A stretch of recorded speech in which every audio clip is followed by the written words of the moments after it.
하나님의 말씀은 고린도전서 5장 6절에서 13절입니다. 너희의 자랑하는 것이 옳지 아니하도다. 적은 누룩이 온 덩어리에 퍼지는 것을 알지 못하느냐. 너희는 누룩 없는 자인데 새 덩어리가 되기 위하여 묵은 누룩을 내어버리라. 우리의 유월절 양 곧 그리스도께서 희생이 되셨느니라. 이러므로 우리가 명절을 지키되 무른 누룩도 말고 괴악하고 악독한 누룩도 말고 오직 순전함과 진실함에 누룩 없는 떡으로 하자.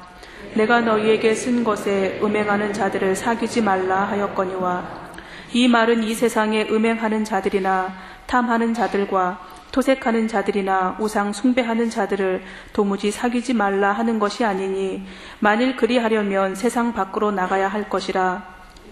내가 너희에게 쓴 것은 만일 어떤 형제라 일컫는 자가 음행하거나 탐남하거나 우상 숭배를 하거나 후욕하거나 술 취하거나 토색하거든 사귀지도 말고 그런 자와는 함께 먹지도 말라 함이라.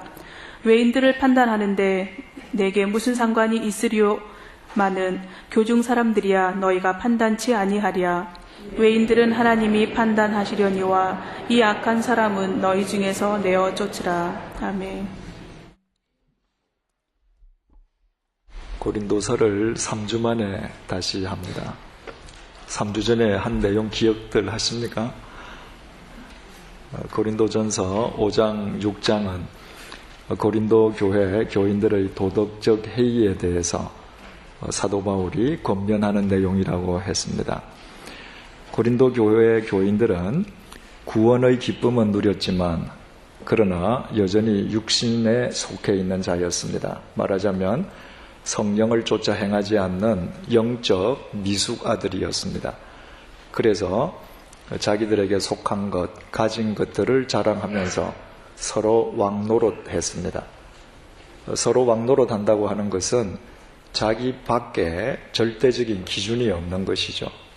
자기 중심으로 사는 것이죠. 그러니까 도덕적으로 해이해질 수밖에 없죠. 자기 좋은 대로 살게 되는 것이니까요. 고린도전서 5장 1절에서 5절 보면 심지어는 자기 아비의 아내와 음행하는 자가 있었습니다.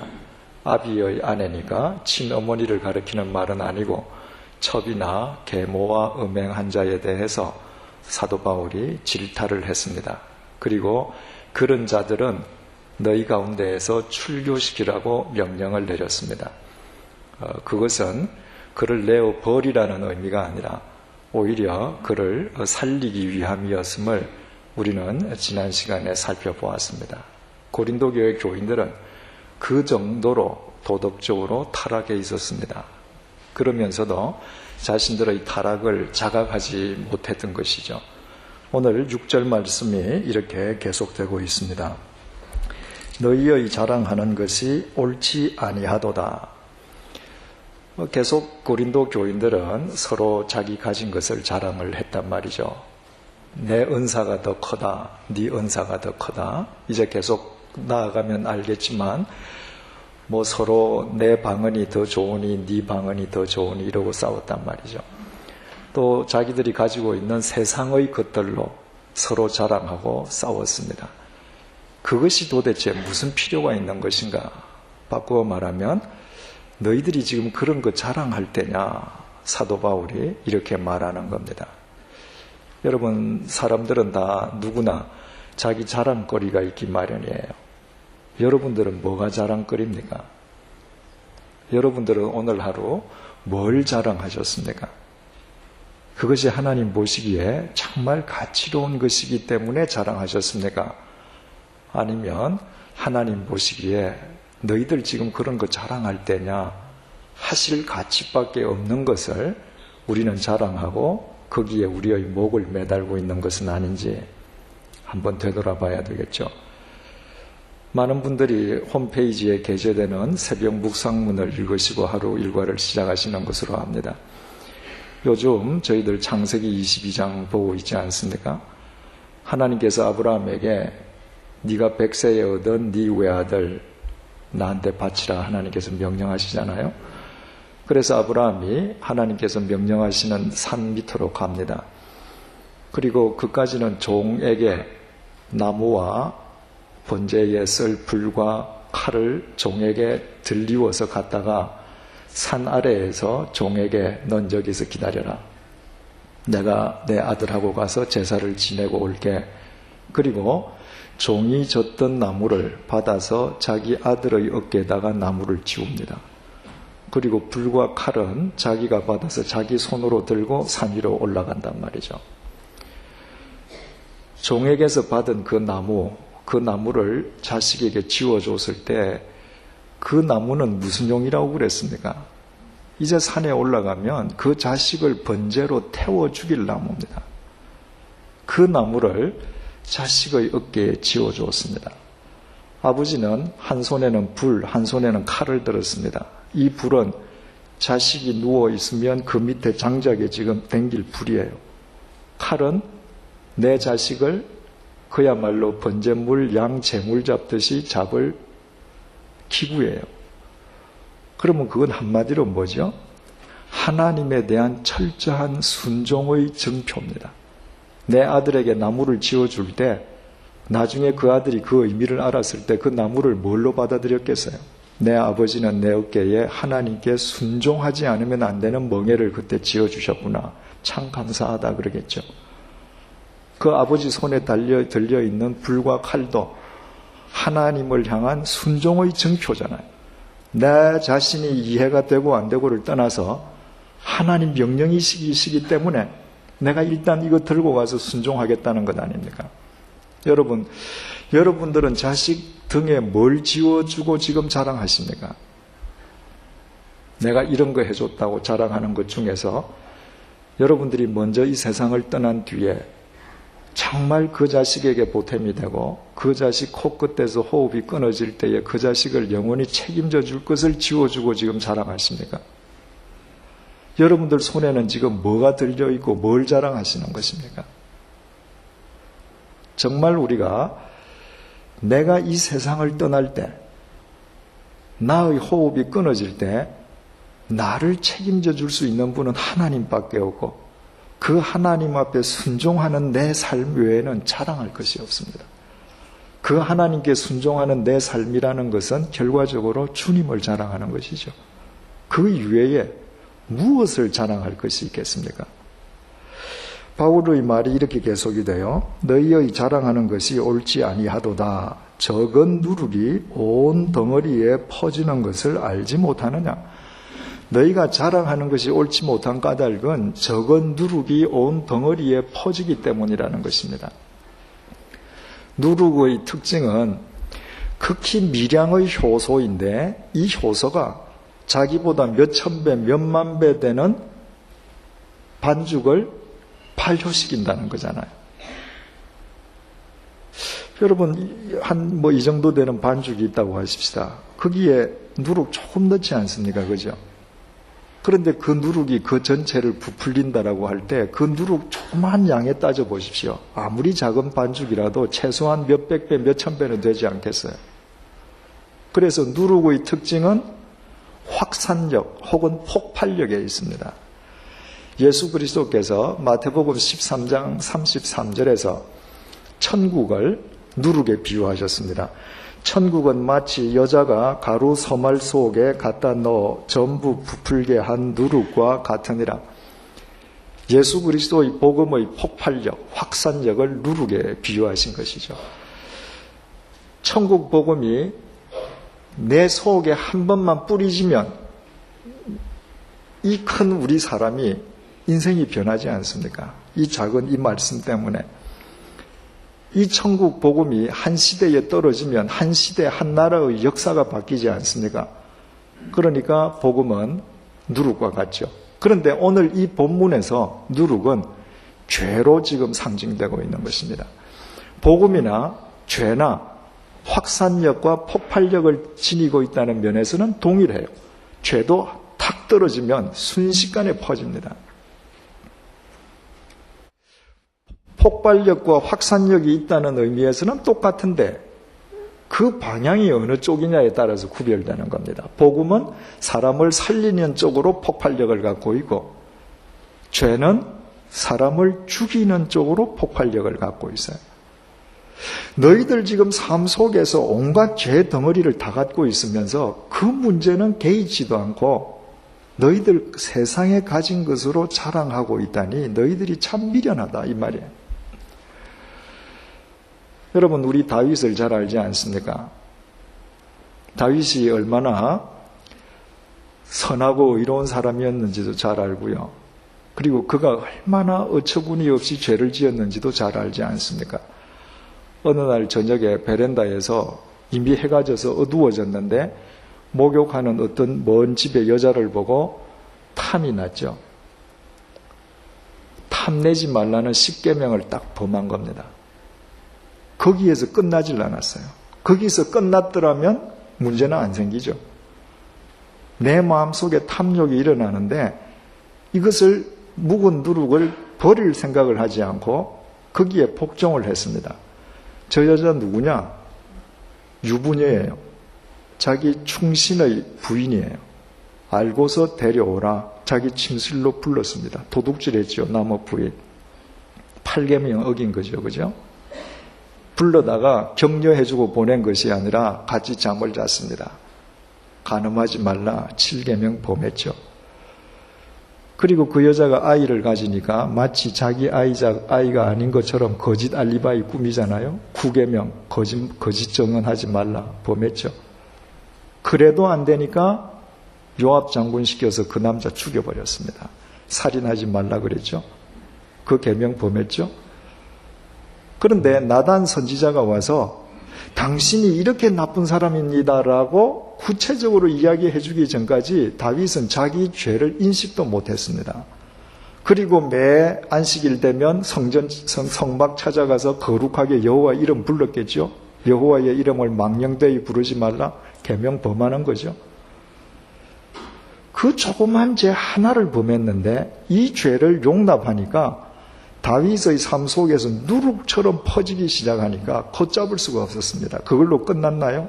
아니지 않습니까? 바로 그의 장남 암논이 자기 이복 여동생 다윗의 딸, 다른 부인의 딸을 데리다가 강간해버리죠. 아버지 한 대로 본대로 하는 거잖아요. 그죠? 그 다말의 동복 오라비 압살롬이 자기 동생을 범하고 버린 이복형 암논 칼로 쳐 죽여버리죠. 다윗이 한 번 누룩을 먹었는데 그 누룩이 다윗의 일생을 망치는 것뿐만 아니라 아들, 자식, 왕궁, 이스라엘 역사 자체를 뒤흔들어 놓습니다. 적은 누룩은 이처럼 무섭게 퍼져요. 그럼에도 불구하고 너희들이 지금 뭘 자랑하고 있느냐. 이 바울의 고린도 교회 교인들을 향한 간곡한 권면의 음성이 우리 폐부를 지금 찌르는 것이죠. 7절 너희는 누룩 없는 자인데 거기다 우리 공표를 한번 해보십시다. 또 바울의 고린도 교회 교인들을 향한 깊은 사랑을 또 확인할 수 있죠. 지금 고린도 교회 교인들은 형편없는 삶을 살고 있지 않습니까? 그런데 그들을 가리켜서 야, 니네들이 이러고도 진짜 크리스찬이냐?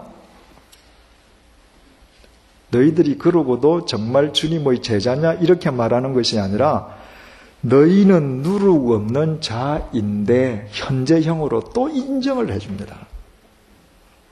너희들의 정체성은 이거라는 겁니다. 이것이 너희의 정체성이라는 거예요. 여러분, 우리는 끊임없이 우리의 정체성을 주님 앞에서 스스로 자문하고 자답할 수 있어야 돼요. 내가 누군가? 나는 그리스도인이다. 그리스도인은 뭐 하는 건가? 하나님께 기도하고 하나님 능력으로 자기 욕구를 성취하려고 하는 사람인가? 아니다. 나는 누룩 없는 자다. 나는 새로운 피조물이다. 나는 그리스도 안에서 새 생명을 얻은 자다. 끊임없이 자기 정체성을 확인할 때 우리는 그 정체성에 걸맞는 삶을 추구하게 되는 것이죠. 정말 남루한 옷을 입던 거지가 어느 날 돈이 생겨서 목욕을 하고 새 옷을 입었다고 하십시다. 그런데 그 거지가 자기가 새 옷을 입은 새로운 존재라는 자기 정체성을 망각하면 어떻게 될까요? 그 하얀 새 옷을 입고 어제처럼 아무 거적대기나 쓰고 아무 데나 가서 눕겠죠. 거지가 무서운 게 아니라 거지 건성이 무섭다는 거 아니에요? 그 건성을 버리고 새로운 삶을 살기 위해서는 거지가 끊임없이 자기 정체성에 대한 자각이 계속 반복되어야 되는 것과 똑같은 것입니다. 너희는 누룩 없는 자인데, 새로운 피조물인데 새 덩어리가 되기 위하여 묵은 누룩을 내어버리라. 새 덩어리가 되기 위해서 너희는 그저 누룩 없는 자다라고 끝내는 것이 아니라 누룩 없는 자인데 새 덩어리. 너희들 각자는 다 누룩 없는 자들인데 너희들 모두가 합쳐서 새 덩어리가 되어야 된다는 겁니다. 순결한 공동체가 되기 위해서 묵은 누룩을 내어버리라. 여기에서 묵은 누룩이라는 것은 옛 삶이죠. 죄된 삶, 죄의 노예된 구태, 이런 거 내어버리라. 거기다 공표를 한번 하십시다. 우리가 새로운 피조물이 된다는 것과 내어버린다라고 하는 것은 같은 말이에요. 그건 구별되지 않습니다.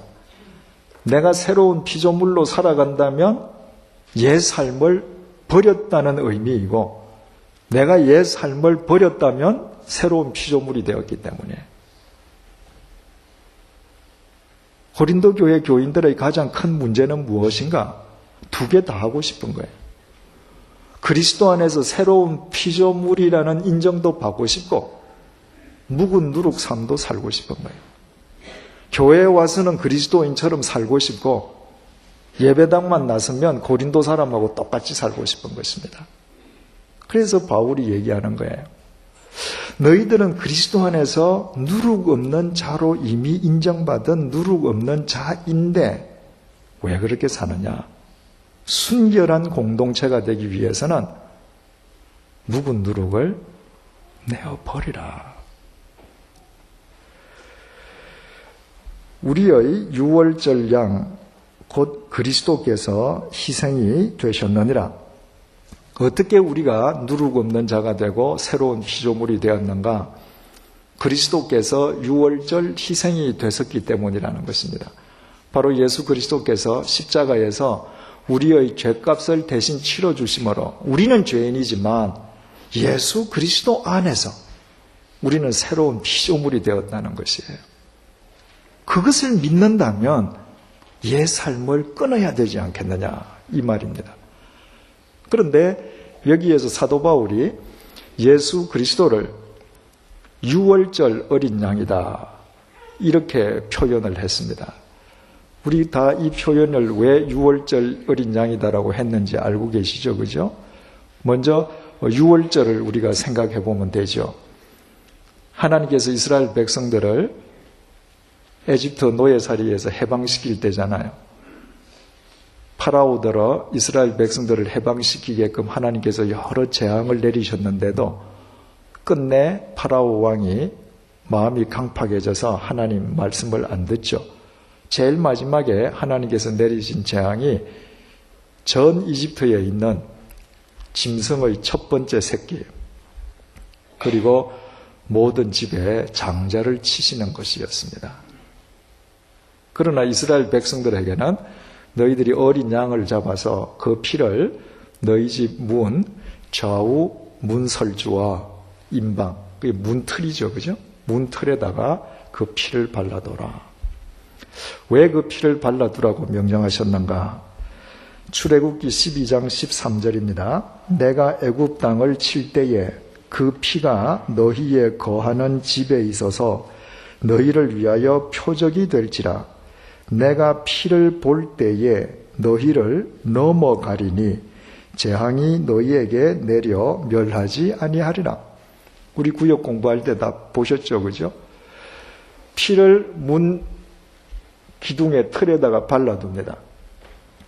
그러면 하나님께서 장자와 처새끼를 치시는 재앙이 임할 때 그 피를 보면 내가 넘어간다는 것입니다. 그래서 찰튼 헤스톤이 주연인 영화 10개를 보면 이 장면이 아주 극적으로 연출되지 않았습니까? 하나님의 재앙이 안개처럼 땅에 쫙 깔려오잖아요. 그래서 각 집집마다 문 밑으로 들어가면, 그 안개가 들어가면 금방 그 집에서 곡성이 터졌습니다. 재앙이 임한 거예요. 그런데 피를 발랐던 데를 가면 그 안개 같은 하나님의 재앙이 그 피를 쭉 타고 문틀을 넘어가잖아요. 그게 유월절이에요. 그죠? 유월절, 한자로 유자가 뭐라 그랬죠? 넘을 유자에 넘을 월자. 그래서 유월절을 영어로 pass over, 넘어간다고 얘기합니다. 그래서 하나님께서 전 이집트에 재앙을 내리시는데 그 피를 보시는 집은 넘어갔습니다. 그래서 그 집안에 누가 있든지 살았습니다. 말하자면 양의 피와 그 집에 있는 사람의 생명을 하나님께서 바꿔주신 것이죠. 왜 예수 그리스도께서 유월절 어린 양인가? 예수 그리스도의 십자가가 바로 그와 같은 의미였거든요. 죄의 삭은 사망이잖아요. 우리는 다 죽어야 돼요. 그런데 예수님께서 십자가에 못 박혀서 가시관을 쓰시고 이마에서 피를 흘리시고, 손이 못이 박혀서 손에서 피를 흘리시고, 발에 못이 박혀서 발에서 피를 흘리시고, 옆구리가 찔려서 피를 흘리시잖아요. 내가 예수 그리스도를 믿으면, 예수 그리스도 안에 있으면 내가 의로워서가 아니라 나를 위해서 돌아가신 예수 그리스도의 피를 보신 하나님께서 당신의 심판을 내게서 패스오버 되게 해주시는 거예요. 그래서 예수 그리스도께서 흘리신 보혈 그 피 때문에 내 손이 지은 죄가 심판으로부터 유월당하고, 머리로 지은 죄가 패스오버 당하고, 다리로 지은 죄가 사함받고, 옆구리에서 주님께서 피를 흘리심으로 내 몸뚱아리가 지은 죄가 깨끗해진단 말이죠. 그래서 이사야 1장 18절에서 너희 죄가 주홍 같을지라도 눈과 같이 희어질 것이요 진홍같이 붉을지라도 양털같이 되리라. 왜? 이미 패스오버 되었기 때문에. 이미 새로운 피조물이 되었단 말이죠. 이미 누룩 없는 자가 되었습니다. 예수 그리스도의 유월절 어린 양 그분의 피 때문에. 이것을 너희들이 믿는다면 어떻게 묵은 누룩을 버리지 않을 수 있겠느냐? 바울의 말이죠. 8절 이러므로 우리가 명절을 지키되, 여기에서 명절이라고 하는 것은 바로 유월절 그 하루 자체만을 의미하는 것이 아니죠. 예수 그리스도께서 우리에게 패스오버의 은총을 베풀어 주심으로 우리가 새로운 생명, 새로운 피조물이 되지 않았습니까? 따라서 우리의 1년 12달이 영적으로 유월절인 것이죠. 그래서 우리가 명절을 지킨다는 것은 어느 하루를 지키는 것이 아니라 매일매일 그와 같은 삶으로, 마음으로 살아야 됨을 의미하는 거죠. 너희들이 우리가 명절을 지키되 묵은 누룩도 말고 괴악하고 악독한 누룩도 말고 오직 순전함과 진실함의 누룩 없는 떡으로 하자. 우리가 앞으로 명절을 지키는데 묵은 누룩, 괴악하고 악독한 누룩도 아니고 순전하고 진실함의 누룩 없는 떡으로 하자. 자, 이게 어떤 말인가? 신명기 16장 한번 우리 보시겠습니다.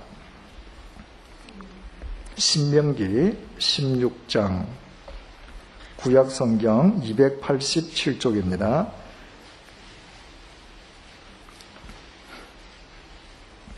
하나님께서 유월절을 어떻게 지내야 되는지 명령하신 구절이에요. 신명기 16장 구약성경 287쪽입니다. 아빕월을 지켜. 아빕월. 아빕이라고 하는 이 히브리 말은 녹색이라는 말이에요. 초록색.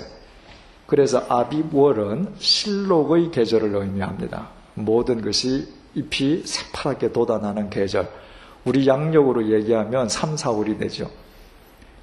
유대인들 민간력으로는 7월을 뜻합니다.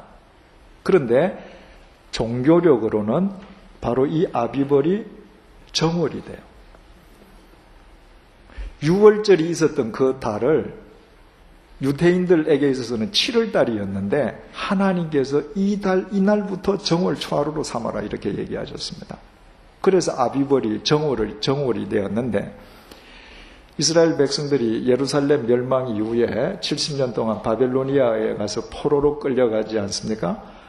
그 포로로 끌려갔을 때 그 히브리 말에 바벨로니아 말의 잔재가 들어가거든요. 그래서 바벨로니아 말로는 아비벌 정월을 니산월이라고 합니다. 그래서 성경에서 아비벌을 니산월이라고 쓰여 있는 데도 있는데 그것은 정통 히브리 말이 아니라 바벨론 말이다 이렇게 이해하시면 돼요. 자, 아비벌을 지켜 정월을 지켜 내 하나님 여호와의 유월절 예식을 행하라. 이는 아비월에 내 하나님 여호와께서 밤에 너를 애굽에서 인도하여 내셨음이라. 여호와께서 그 이름을 두시려고 택하신 곳에서 우양으로 내 하나님 여호와께 유월절 제사를 드리되 유교병을 그것과 아울러 먹지 말고.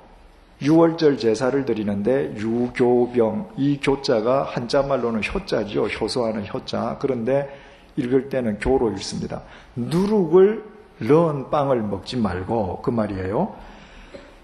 7일 동안은 무교병을 고난의 떡과 그것과 아울러 먹어라. 이는 내가 애굽 땅에서 급속히 나왔음이니 이같이 행하여 너희 평생에 항상 내가 애굽 땅에서 나온 날을 기억할 것이니라.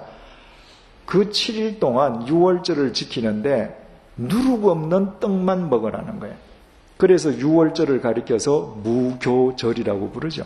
누룩 없는 떡을 먹기 때문이에요. 그런데 누룩 없는 떡을 먹지 않는 것만으로 그치는 것이 아니라 4절 말씀 보니까 그 7일 동안에는 내 사경 내에 누룩이 보이지 않게 할 것이요. 7일 동안은 누룩이 아예 보이지도 말게 하라는 것입니다. 여기에 누룩이 뭔가? 바로 이집트의 옛 죄된 삶이에요. 노예살이할 때 그곳에서 우상을 섬기던 옛 삶, 본능과 욕망을 쫓아서 살던 옛 삶, 누룩을 없애라는 것은 누룩 없는 떡을 먹으면서 그 옛 삶을 청산하였음을 다시 한번 재확인하라는 거예요. 그리고 그것이 아비월이 됩니다. 그러면 유월절의 진정한 의미가 어디에 있겠어요? 이스라엘 백성들이 7일 동안 누룩 없는 떡을 먹으면서 정월을 기념하는 절기를 지킬 때마다 하나님께서 그때 유월절 어린 양의 피로 당신의 심판이 내게서 패스오버 되게 하시고 내게 새 생명을 주시고 내 인생의 아비월, 정월을 주셨는데 내가 과연 옛날 에집트의 삶을 청산했는가? 아니면 개가 토한 것을 다시 먹듯이 내가 옛 그 삶을 반복하고 있는 것은 아닌가? 그것을 하나님 앞에서 재확인하고 자신의 아비벌을 매일매일 살아가도록 하는 것이 유월절의 참 의미라는 것입니다. 그렇다면 우리가 신앙생활하는 동안에 교회에서 갖는 예식 중에서 세례와 성찬 예식의 진정한 의미를 알게 됩니다. 세례라는 게 뭐죠? 세례라는 게 바로 내 인생에 아비월을 새기는 겁니다.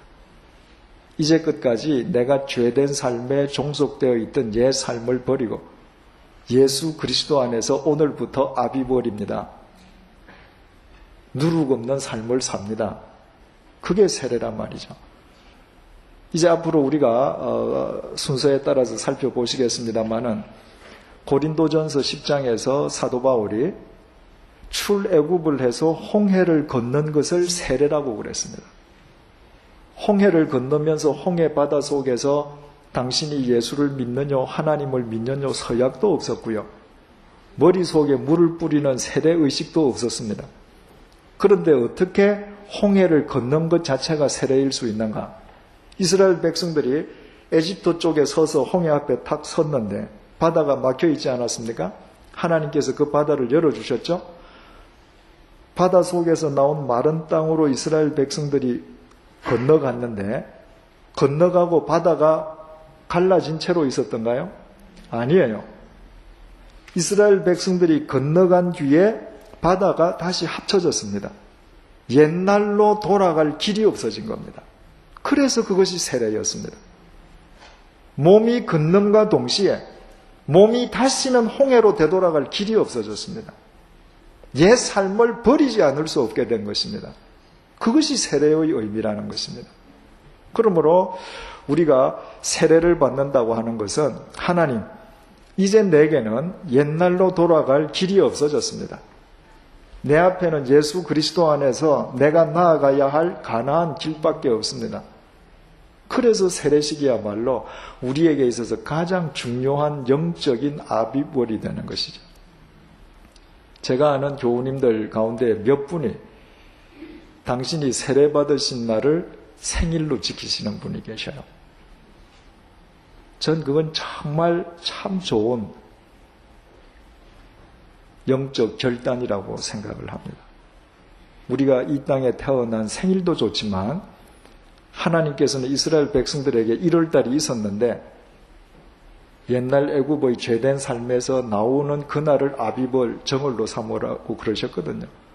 그래서 내가 정말 예수 그리스도 안에서 새로운 피조물 된 날을 내 생일로 내가 기억하고 내가 이 날만 되면 나의 아비벌을 하나님 앞에서 내가 다시 되새기겠다. 정말 의미로운 것이죠.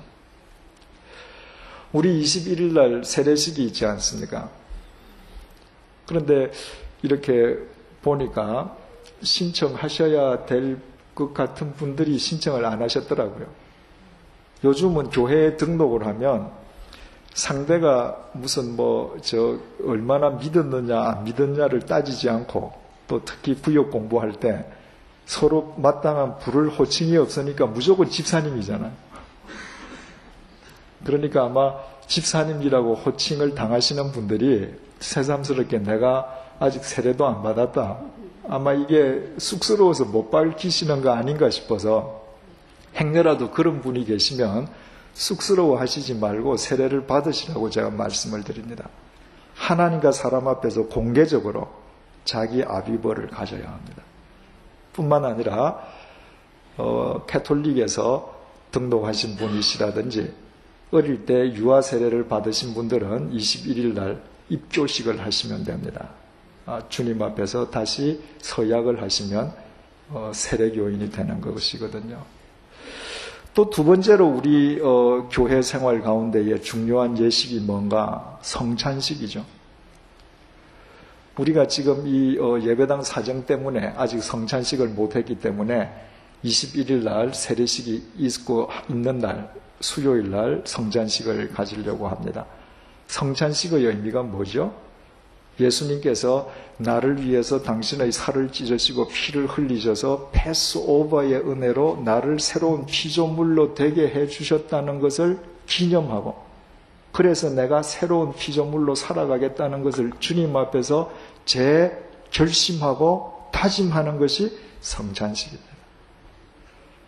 바로 그와 같이 삶을 살아간다면 우리가 매일매일 아비벌을 인식하고 새로운 피조물답게 살아간다면 우리의 삶은 정말 누룩 없는 자다운 순결한 그리스도인의 삶이 될 수밖에 없죠. 왜? 그를 통해서 주님께서 매일매일 역사해 주실 것이기 때문입니다.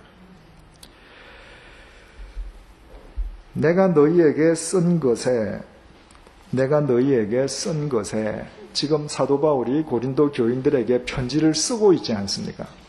지금 우리가 보는 이 편지는 사도 바울이 에베소에서 지금 현재형으로 쓰고 있습니다.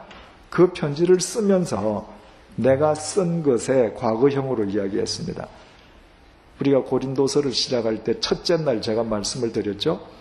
바로 이런 구절을 근거로 고린도전서 이전에 사도 바울이 고린도 교회 교인들에게 쓴 편지가 또 있었다는 사실을 알게 되죠.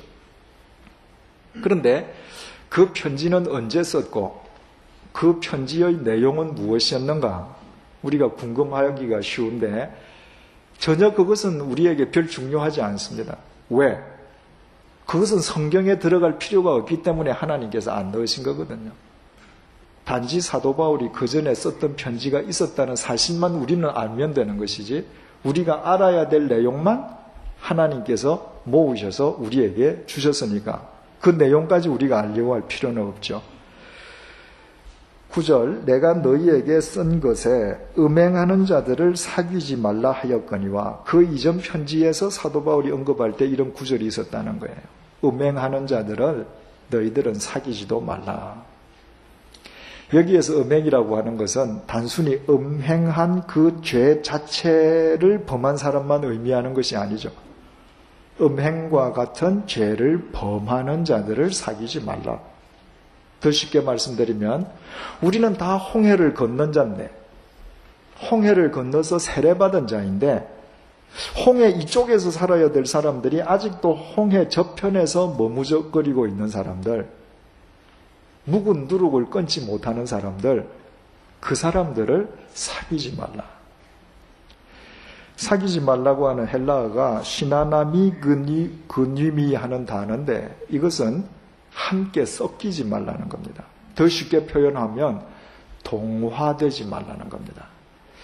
여러분, 복음도 확산력이 있지만 죄도 폭발력이 있다고 그랬잖아요. 이 죄가 던져주는 유혹의 힘이 있습니다. 그래서 죄를 벗하는 사람과 곁에 있으면 자기도 모르게 동화됩니다.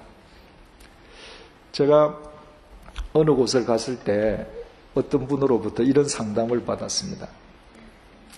그 교회에 굉장히 남들이 보는 데에는 열심으로 봉사하시는 한 분이 있어요. 그런데 그 여자분은 불륜의 관계를 맺는 남자가 있어요. 남편은 몰라요. 다른 사람이 다 모르는데 저한테 상담을 하신 그분은 우연히 그걸 알게 된 겁니다. 그랬더니 그 불륜을 하는 그 여성도님이 자기가 불륜한다는 걸 아는 이 여집사님을 밤이고 낮이고 유혹하는 거예요. 내 누구 소개시켜줄게. 너한테 정말 어울리는 사람 같아. 내 경험인데 참 좋다. 그래서 그분이 와서 저한테 상담을 했습니다. 어떻게 하면 좋겠느냐. 교회 안에서 그분하고 안 사귀는 방법밖에 없죠. 이제는 돌아가셔서 고인이 되셨습니다마는 70년대 한국에서 제일 유명했던 부흥사 중에 이천성 목사님 계시잖아요. 저도 그분한테 큰 영향을 받았거든요. 그런데 그 이천성 목사님께서 박정희 대통령께 훈장을 받으셨던 적이 있습니다. 그런데 그 당시 권위 이 주의 시대 때 그 훈장 하나 받기가 얼마나 어려우냐 하면, 훈장을 받는 사람을 그 충무로 대원 호텔이라는데 며칠 동안 아예 딱 수용을 시키고 오리엔테이션을 하는 겁니다. 그 훈장 받으려면 한 2, 3일 동안 들어가서 그 과정을 거쳐야 돼요. 그런데 이천성 목사님 룸메이트가 줄담배. 처음에는 들어가셔서 담배 피는 게 골치가 아프고 역겹고 했는데 하루가 지나니까 요게 괜찮아요, 냄새가. 이틀째 되니까 나도 한 번만 빨아볼까. 그 유명한 목사님도 그렇습니다. 정말 죄는 칼로 무를 자르듯이 자르겠다라고 하는, 내어버리겠다고 하는 내 결심이 없으면요, 참 쉽게 동화됩니다. 그래서 사도 바울은 사귀지도 말라 하였거니와, 10절, 바로 사도 바울의 이 말을 고린도 교인들이 오해를 했습니다. 그래서 10절에서 이렇게 해명을 해요. 이 말은 이 세상의 음행하는 자들이나 탐하는 자들과 토색하는 자들이나 우상 숭배하는 자들을 도무지 사귀지 말라 하는 것이 아니니, 만일 그리하려면 세상 밖으로 나가야 할 것이라. 내가 음행하는 자와는 도무지 사귀지 말라라고 한 것은 그저 매일 죄짓고 음행 가운데에 있고 자기 멋대로 사는 세상 사람들을 사귀지 말라는 이야기가 절대로 아니라는 겁니다. 여러분, 우리 세상에 나가면 하나님 모르는 사람들 다 자기 마음대로 살잖아요. 그 사람들을 사귀지 말라고 말 않겠다고 내가 결심한다면 우리는 다 보따리 싸들고 수도원 가야죠. 사도 바울이 하는 말은 내가 음행하고 죄 짓는 자, 홍해 저쪽에서 아직 미적거리는 사람들과 사귀지 말라는 대상은 그런 사람이 아니라는 거예요. 그럼 누구를 두고 얘기하는 건가? 11절, 이제 내가 너희에게 쓴 것은 만일 어떤 형제라 일컫는 자가, 교회 밖에 있는 사람이 아니라 예배당 안에, 공동체 안에 믿음의 형제 자매라고 하는 사람 중에, 같은 그리스도인이라고 하는 사람 중에 공공연히 죄와 덧버하는 자가 있으면 그들을 하게 동화되지 말라는 것입니다. 그리고 사도 바울이 그와 같은 자들이 어떤 자들인지를 구체적으로 이렇게 설명을 했는데 자세히 한번 보십시다. 음행하거나, 지금 우리 세대는 정말 음란한 세대죠. 그죠? 음행하는 자들. 두 번째로 탐남하는 자. 탐남하는 자라고 하는 것은 욕망의 노예로 사는 사람입니다. 내가 하고 싶은 것은 하여튼 무슨 수를 써서든지 해야 돼요. 세 번째로 우상숭배를 하거나, 우상숭배하는 사람이 어떤 사람들이죠? 무당 찾아가서 절하고 무슨 돌멩이한테 비는 사람들, 그거 아니죠. 예수 그리스도보다 더 믿는 것이 있으면 그게 우상이잖아요. 오늘날 돈이라는 우상을 그리스도인들이 섬기잖아요. 권력이라는 우상을 섬기잖아요. 후욕하거나, 후욕이라고 하는 것은 까닭 없이 남을 중상모략하는 것입니다. 우리 얼마 전에 우리 보지 않았습니까? 그죠? 그 요한복음 21장과 맞물려서 사도행전이 시작되고, 요한복음 21장이 복음서의 마지막 장인 동시에 교회의 역사를 밝혀주는 사도행전과 교량 역할을 해주는데, 요한복음 21장의 마지막 사건이 뭐였습니까? 베드로가 주님, 저 사람은 어떻게 됩니까?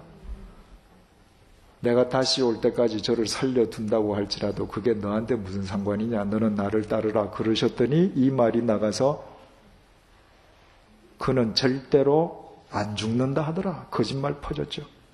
이게 교회입니다, 여러분. 복음서의 마지막이 그 사건으로 끝난다는 것은 얼마나 우리에게 큰 교훈이에요.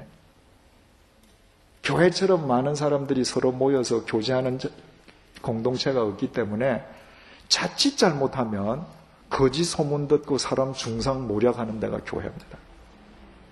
후욕하는 자, 술 취하는 자.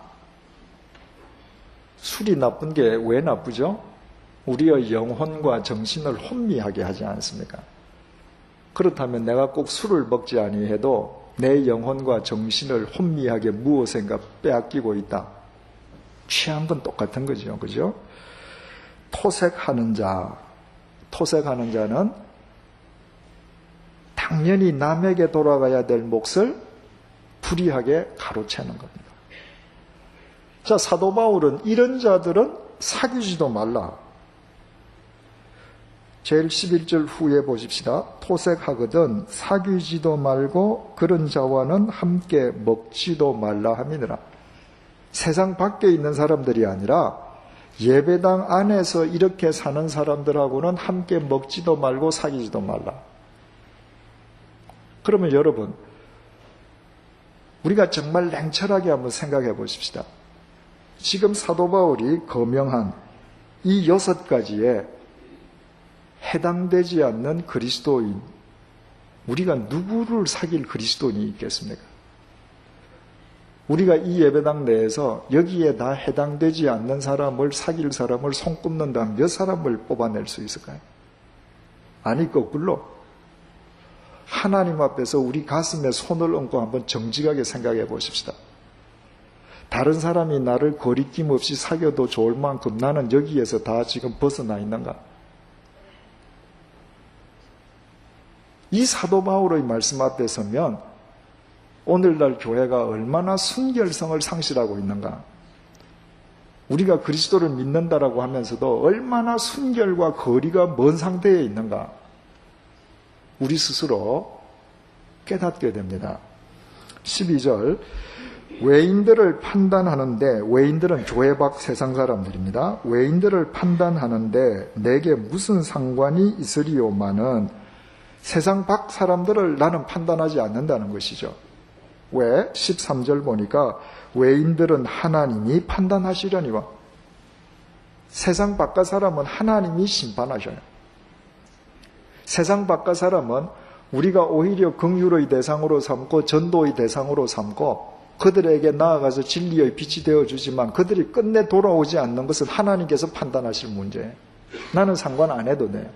그러나 교중 사람들이야, 교회 내 교인들이죠. 교중 사람들이야 너희가 판단치 아니하랴.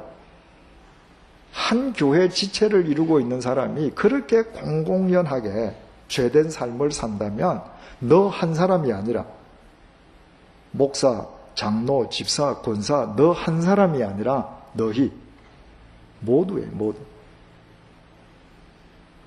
교회를 이루고 있는 지체 모두가 정말 옳고 그른 것이 무엇인지 생각해야 되지 않겠는가?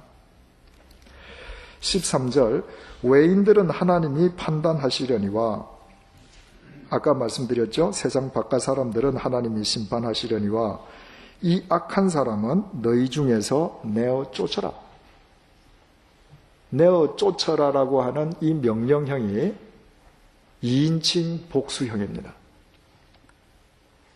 자, 문제가 있는 교인 한 사람을 목사 네가 잘 보고 정 안 되겠거든 너가 쫓아라 이 말이 아닙니다. 너희 중에서 제일 기도 열심히 하고 신앙이 열심인 사람, 네 눈에 안 좋은 사람 너 한 사람이 누군가 잘못하는 사람을 속아내어서 쫓아내라 이 말이 아닙니다. 너희들 모두가 다 한 마음이 되어서 내어 쫓아라. 그러면 여러분 보십시다. 한 사람이 특정한 사람을 미워해서 그 사람을 집요하게 비판하고 쫓아내는 건 굉장히 쉽습니다. 그런데 모든 교인들이 다 모여서 어떤 특정한 잘못을 범한 한 사람이 있다고 하십시다. 이 사람을 한 마음으로 쫓아내고자 하면 어떤 현상이 생길까요? 누군가가 그 사람의 죄를 고지해야 되겠죠. 자, 여러분, 이 사람은 이런 구체적인 죄를 지었습니다. 그래서 우리 교회의 순결성을 위해서 이 사람 내어 쫓으십시다. 그러면 그 자리에서 모든 사람들이 다 동의합니다, 제청합니다, 이렇게 될 것 같습니까? 교회는 성령님의 전이잖아요. 그 한 사람을 놓고 성령님께서 역사하시겠죠. 세상 사람들은 죄를 고발하고 그 죄에 대한 상응한 벌을 주고 그것으로 끝냅니다. 그러나 성령님께서는 사랑과 공의가 한데 어우러진 성령의 역사를 일으키시겠죠. 누군가가 이렇게 말할지 몰라요. 주님께서는 70번씩 7번이라도 용서해 주라고 하셨는데 우리가 공개적으로 이렇게 할 수 있겠습니까? 지난 시간에 말씀드린 것처럼 어떤 사람은 또 이렇게 말하는지 몰라요. 요한복음 8장에 주님께서 너희 중에 간음하지 않은 자가 돌로 치라고 하셨는데 우리 중에서 죄 없는 자가 제일 먼저 치십시다. 자, 사도 바울 선생이 너희들 음행하지 말고 탐남하지 말고 우상 숭배하지 말고 후욕하지 말고 술 취하지 말고 토색하지 말라고 했는데 이 하나님의 말씀 앞에서 떳떳한 사람만 이 사람을 돌로 치십시다. 그런 분이 분명히 나오겠죠. 그죠? 그러면 이 한 사람이 잘못한 구체적인 이 사람을 세워놓고 이 사람을 비판하는 가운데에 어떤 역사가 일어나겠습니까? 모든 교인들은 이 사람의 거울 앞에서 자기의 실체를 볼 것입니다. 자기의 수치를 느낄 거예요. 그리고 다 함께 자기 자신들을 하나님 앞에 회개하는 가운데에 성령의 역사가 그 속에서 일어나겠죠. 그죠? 그래서 이 사람도 성령의 감동 속에서 또 새로워질 수 있겠죠. 이 고린도전서 5장의 큰 틀이 뭐예요? 출교하라, 내어 쫓아라, 못하는 사람들은 무조건 단죄하라. 그것이 목적이 아니라 그런 과정을 통해서 그 사람을 바로 세워주라는 것 아닙니까? 그렇다면 여기에서 그런 죄를 짓는 자를 내어 쫓아라고 사도 바울이 강력하게 말하는 이 내어 쫓으라고 하는 깊은 의미를 우리는 파악할 수 있죠. 내어 쫓으라 한번 동그라미를 한번 쳐보십시다. 7절 말씀 보니까 너희는 누룩 없는 자인데 새 덩어리가 되기 위하여 묵은 누룩을 내어 버리라. 아까 공표 치셨죠? 내어 쫓아라 하고 내어 버리라 하고 내어 쫓아라 줄로 연결해 두십시다. 결국 누군가 잘못한 사람을 내어 쫓아라라고 하는 이야기는 그 사람을 내어 쫓기 전에 뭐부터 하라는 거예요? 네 속에서 묵은 누룩을 내어 보내라는 겁니다. 내어 쫓으라고 하는 것은 죄의 확산력이 크기 때문에 이 죄의 확산력을 차단시키기 위해서 내어 쫓으라는 것인데 내가 내 속에서 묵은 누룩을 내어 쫓고 내 복음의 생명력이 더 커지면 되는 거 아니에요. 죄의 폭발력이 더 크냐 복음의 폭발력이 더 크냐 결국은 이 문제인데 우리 각자가 생명의 폭발력을 제대로 갖고 있으면 지금 강도하고 들어온 사람도 우리를 통해서 역사하시는 성령님의 역사 속에서 그도 새로운 생명을 맛볼 수 있지 않겠습니까? 따라서 내어 쫓으라고 하는 것은 정말 죄를 지은 자들에게 동화되지 말라는 그 1차적인 뜻이 있지만 그것과 아울러 교회의 순결을 지키기 위해서 그리스도인 한 사람 한 사람들이 하나님 앞에서 자기의 아비월을 기억하면서 자기 자신을 얼마나 순결하게 세워가야 되는지를 바울은 이렇게 우리에게 강조하고 있는 것입니다. 여러분, 교회가 순결해진다고 하는 것이 뭐라고 그랬죠? 교회는 우리 자신이에요. 교회가 순결해진다고 하는 것은 여기 페인트 칠 다시 하는 거 아니지 않습니까? 우리가 순결해지면 교회는 순결한 것이고 주님께서는 언제나 한 시대는 순결한 그리스도인들을 통해서 정화시켰습니다. 강을 건넌 뒤에는 뗏목이 필요 없어요. 뗏목을 버리고 가야 합니다. 강을 건너고서도 뗏목을 지고 간다면 그보다 더 어리석은 사람이 없겠죠. 우리는 홍해를 건넌 사람이에요. 옛 묵은 누룩이 이제 더 이상 있어서는 안 됩니다. 내려둬야 합니다. 그때 우리의 삶은 진정한 아비월이 시작될 것입니다. 하나님 아버지, 6월절 어린 양 되신 예수 그리스도로 인해서 하나님의 심판이 우리를 패스오버 해 주셨습니다. 그리스도 안에서 이미 우리는 새로운 피조물이요 누룩 없는 떡임을 다시 한번 확인시켜 주셔서 감사합니다. 우리는 이미 홍해를 건넌 자요 우리의 삶 속에 아비월이 시작되었음을 알게 해주셔서 정말 감사합니다. 주님, 그럼에도 우리는 고린도 교회 교인들처럼 어리석게도 새로운 피조물이 되기도 원하고 누룩무룩도 즐기려고 했습니다. 나의 코끝에서 호흡이 끊어질 때 나를 책임져 줄 수 없는 것들로 자랑하느라 우리의 인생을 낭비했습니다.